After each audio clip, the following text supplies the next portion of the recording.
प्राकृतिक चिकित्सा में हम रोग लक्षणों का नहीं, संपूर्ण शरीर का करते हैं उपचार। प्राकृतिक चिकित्सा, नेचुरोपैथी, जिसे कुदरती उपचार भी कहते हैं, शरीर का निर्माण जिन 5 तत्वों से हुआ है, उन्हीं 5 तत्वों से हम उपचार करते हैं। मुख्य बात क्या है कि किसी रोग का नहीं, जैसे किसी को माइग्रेन हो गया, किसी को बुखार हो गया, तो पहली बात तो उसके कारणों पर हम जाते हैं, उसका रोग का कारण क्या है, और रोग के कारण को समाप्त करने के लिए हम सारे शरीर का संशोधन करते हैं। प्रकृति ने, परमात्मा ने जो मल निकालने के 4 रास्ते बनाए हैं, मलाशय, मूत्राशय, त्वचा और फेफड़े। मल के रूप में निकलता है मलाशय से, मूत्राशय ब्लैडर से, किडनी से, हमारा मूत्र के रूप में, स्किन त्वचा, इसे पसीने के स्वेद के रूप में, और लंग्स हमारे फेफड़े हैं, फुफ्फुस, उनके द्वारा हम कार्बन डाइऑक्साइड बाहर छोड़ते हैं। ये 4 रास्ते हैं। ये 4 रास्ते जब निष्क्रिय हो जाते हैं, जब व्यक्ति व्यायाम नहीं करता, आराम तलबी का जीवन जीता है, जो मर्जी होती है, जब मर्जी होती है तब खाता पीता है, उससे उसके शरीर में टॉक्सिन्स इकट्ठे होने लगते हैं। अब किसी रोग का कारण क्या कहा जाएगा? किसी कान में दर्द हो गया, किसी के दांत में दर्द हो रहा है, गर्दन में दर्द है, कमर में दर्द है, या पेट की कोई समस्या है, घुटने में दर्द है, तो हम लोग कहते हैं कि सबसे पहली चीज़ है कि पेट साफ, रोग साफ। बड़ी आंत सबसे बड़ी ड्रेन है। तकरीबन हर व्यक्ति अपनी आंतों में कई कई किलो मल लिए लिए घूम रहा है कि हम खाते तो बार बार हैं, लेकिन शौच के लिए जाते हैं 1 बार या 2 बार। निश्चित समय पर खाते नहीं, निश्चित समय पर शौच के लिए नहीं जाते हैं। अगर निश्चित समय पर शौच के लिए जाते भी हैं तो कितने बजे खाया था, उसका खाया हुआ का जो पचने के बाद में एक लंबी प्रक्रिया से गुजरता है। जो आहार मैंने ग्रहण किया है, भोजन ग्रहण किया है, उसके बाद में वो जो त्याज्य है पदार्थ, जो वेस्ट है, वो कैसे निकलता है? मल के रूप में निकलता है। तो निश्चित समय पर खाएंगे, निश्चित समय पर जाएंगे तो बात बनेगी।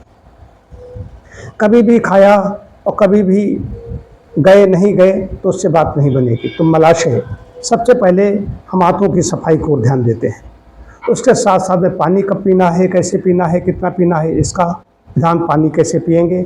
भोजन के समय ज़्यादा पानी पी लेंगे तो ठीक नहीं है। खाली पेट पानी पिएंगे तो मूत्र मार्ग से वो सफाई करके निकलेगा। उसी प्रकार से व्यायाम जब हम करेंगे तो स्वेद निकलेगा, पसीना निकलेगा, इसके द्वारा डिटॉक्सिफिकेशन होगा। ये तो बात हुई स्वस्थ अवस्था में, लेकिन जब नहीं होता है तो मैं स्वेदन करने दूंगा, स्वेदन कराऊंगा, उधर फास्टिंग कराऊंगा, पानी पिलाऊंगा तो मूत्र मार्ग की सफाई हो गई, उधर हाथों की सफाई हो रही, हाथ को आराम मिल रही, हाथ में नए टॉक्सिन्स पहुंच नहीं रहे, उधर हाथों का संशोधन कर रहा हूँ। और उधर व्यायाम जो कराया जा रहा है उसमें ऑक्सीजन अंदर पहुँच रही है और कार्बन डाइऑक्साइड बाहर निकल रही है। ऑक्सीजन भी ज़्यादा पहुँच रही है, कार्बन डाइऑक्साइड भी ज़्यादा निकल रही है। तो शरीर के रक्त को हम शुद्ध करते हैं, शरीर की इम्यूनिटी को बढ़ाते हैं, शरीर को ऐसा बनाते हैं जिसमें कोई रोग ही न रहे। जब शरीर का रक्त शुद्ध हो जाता है, शरीर में रक्त शुद्ध प्रवाहित होता है, जिसकी जांच की जाए तो सब कुछ नॉर्मल मिलेगा। बस हो गया काम, सारे रोग विदा ले लेते हैं। तो जो रोगों को, किसी को माइग्रेन कहता है, सिर दर्द हो गया तो सिर दर्द की उसने कोई मेडिसिन ले ली, सिर दर्द हो रहा था, अब है क्या, सिर दर्द हो रहा है लेकिन नशा हो गया, उसे लग रहा है कि सिर दर्द नहीं हो रहा है। हम क्या करते हैं, नेचुरली उसको ऐसी डाइट देंगे, डाइट चार्ट देंगे, जैसे नए टॉक्सिन्स अंदर डेवलप न हो, जो अंदर टॉक्सिन्स से उनको बाहर निकालेंगे। माइग्रेन का कारण क्या है, क्यों हो रहा है माइग्रेन, उन कारणों को हम खत्म कर देंगे। और ये माइग्रेन ठीक होगा तो लंबे समय तक ठीक रहेगा। ये विशेष बात है प्राकृतिक चिकित्सा की। इसमें साइड बेनिफिट होते हैं, कोई साइड इफेक्ट नहीं होते। और जो रोग ठीक हो जाता है तो लंबे समय तक व्यक्ति को ठीक रहता है। ये नहीं ठीक हुआ 6 महीने बाद फिर आ गया, ये विशेष बात है। तो प्राकृतिक चिकित्सा बहुत अच्छी चिकित्सा है। जब सारी चिकित्सा पद्धतियाँ सिर झुका लेती हैं, या सब व्यक्ति हताश निराश है, दवाओं से तंग आ चुका है, जांच करा कर के निराश हो चुका है, तब प्राकृतिक चिकित्सा में आते हैं। लेकिन समझदार लोग ऐसे भी हैं जो पहले से ही आ जाते हैं। अब तो मैं देखता हूँ जो लोग यहाँ ठीक हुए, छोटे छोटे बच्चे के बारे में लेकर के यहाँ पर आ जाते हैं। प्राकृतिक चिकित्सा सभी के लिए है, हर रोग के लिए है, लेकिन सभी कोई भी ले सकता है उपचार, लेकिन सभी के लिए इसलिए नहीं है कहूँगा कि कुछ लोग ऐसे हैं जो पथ्य के नियमों का सेवन नहीं कर सकते, कुछ लोग ऐसे हैं जिनकी अवस्था बहुत ज़्यादा खराब हो चुकी है, उनकी मृत्यु ही परम औषधि है, और मृत्यु बिल्कुल मृत्यु उसके निकट है, तो ऐसे लोगों का नहीं। बाकी ऐसा कोई रोग नहीं है जिसको हम न लें। सर्जरी को वाला कोई मामला है इसमें सर्जरी ही आवश्यक है, जैसे गाल स्टोन है, गाल ब्लैडर की पथरी है, उसको नहीं निकाल सकते, उसके लिए उसको ऑपरेशन ही कराना पड़ेगा।